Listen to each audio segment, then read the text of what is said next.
కడియం శ్రీగారు అని ఒక పెద్ద మనిషి ఉన్నాను. ఆయన గతంలో కేసీఆర్ సైడ్ ఉన్నాడు, చాలా పదవులు అనుభవించాడు. పార్టీ మారిన తర్వాత కూడా కేసీఆర్ సైడ్ స్టాండ్ తీసుకొని ఇదే రేవంత్ రెడ్డి గద్దె దిగుతావు, సంవత్సర కాలం కూడా కాంగ్రెస్ నిలబడని చెప్పాడు. అలాంటి వ్యక్తే సీన్ కట్ చేస్తే కాంగ్రెస్ లకు పోయిండు. సురేష్ యాదవ్ అనే ఒక చాలా సాదా సీదా వ్యక్తి పార్టీ మారడని మనం ఎట్లా చెప్పొచ్చాను? నేను ఏమంటున్నా అంటే అన్న, రియల్ హీరోలు వేరే ఉంటారు, రియల్ హీరోలు వేరే ఉంటారు. ఓకే, మీరు రియల్ హీరో. నేను కాదన్న, కేసీఆర్ రియల్ హీరో. ఓకే, నేను రియల్ హీరో ఏమంటే ఉండాలనుకున్నా.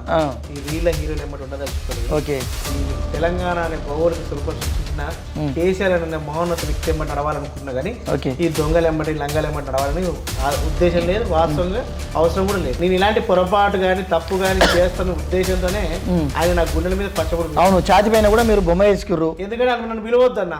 ఓకే, ఒకవేళ నాకు ఆ వ్యాపకం ఉన్నా కానీ పోవద్దన్న. నన్నే నీలాంటి చెప్పు తీసుకుందని అంటే మాట్లాడతారే, నీకు కేసీఆర్ అంటాడు దేవుడు రా, దొంగ పని చేయొద్దురా, నీలాంటి చెప్తారని ఈ గుండెల మీద వేసుకున్న ధైర్యంగా.